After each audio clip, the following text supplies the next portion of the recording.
Hi everybody, welcome to this week's road course racing podcast, and let's get started.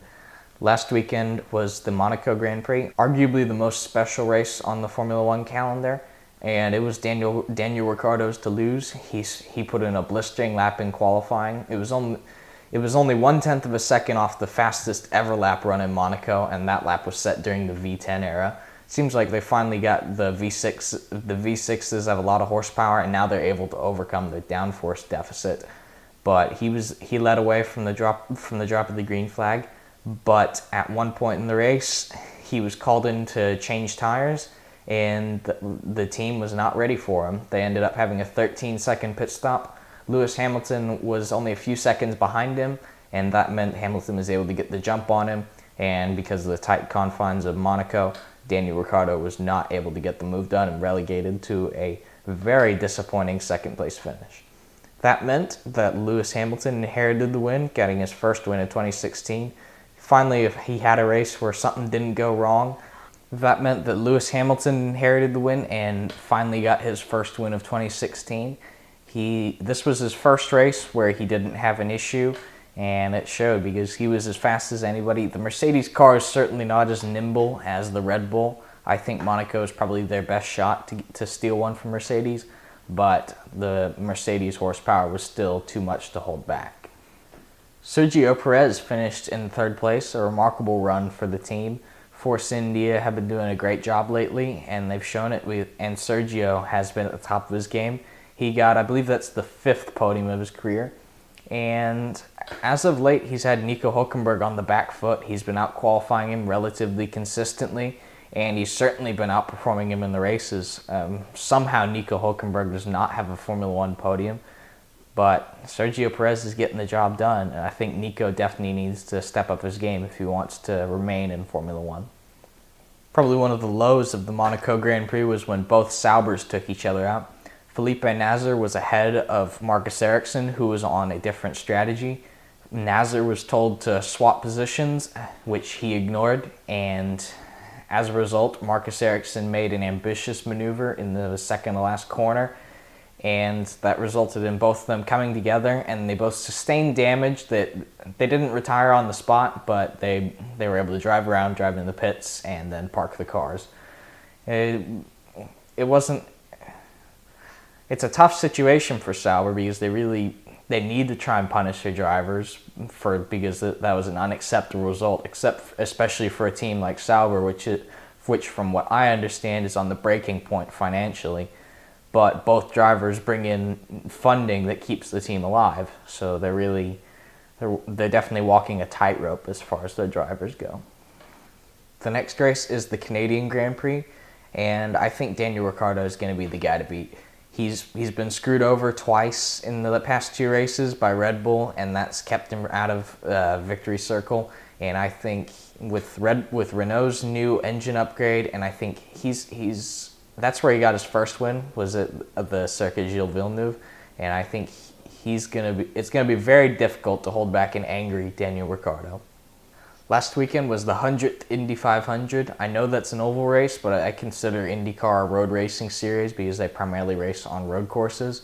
And Alexander Rossi stole the win. He was the only guy who was able to run the final stint without making a pit stop, and that meant he was able to coast home to his first IndyCar win and certainly the biggest win of his racing career.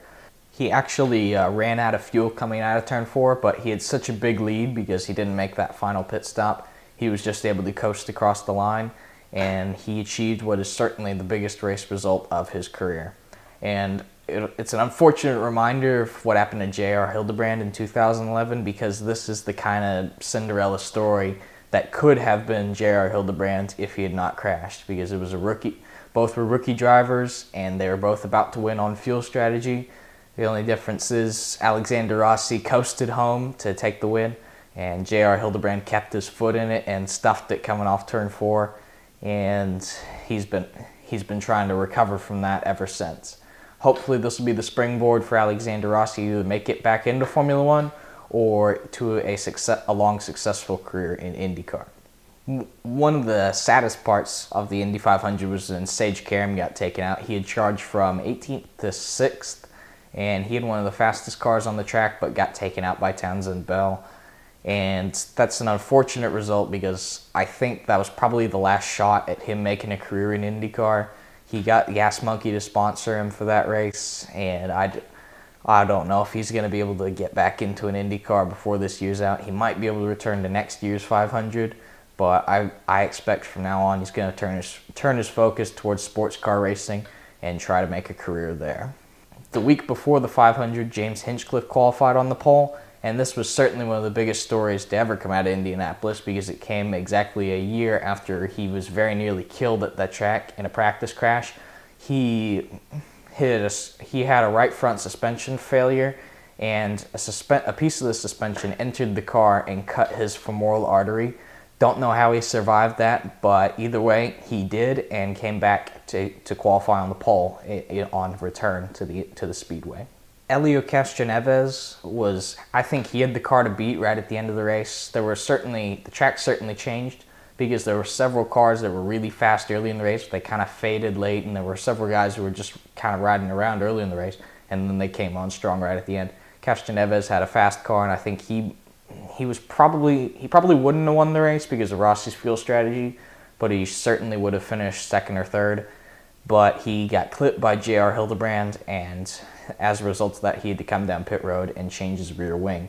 And that brings me to my point about the Indy 500s. That was a race of not making mistakes because almost all the guys up front had some sort of issue, whether that was most of them got their fuel strategy wrong and they ran too hard at the end and had to make a pit stop, or whereas like Hunter Ray getting caught up by Townsend Bell, that wasn't really his fault, but that was a issue that took him out of contention. And Townsend Bell, he caused the incident on pit road, and that took him out of contention. I think he had the fastest car out there, but he was a little bit too aggressive on pit road and took himself and his teammate out of contention. The next race is going to be on June 4th and then immediately followed on June 5th. It's the doubleheader in Detroit. And I do think Simon Pagenaud is going to be the guy to beat. He's been basically peerless on road courses. He also has a win at Detroit from his Schmidt-Peterson days, and I think he's going to continue his strong run this season. Thank you very much for watching. Please like and subscribe, and I'll see you next time.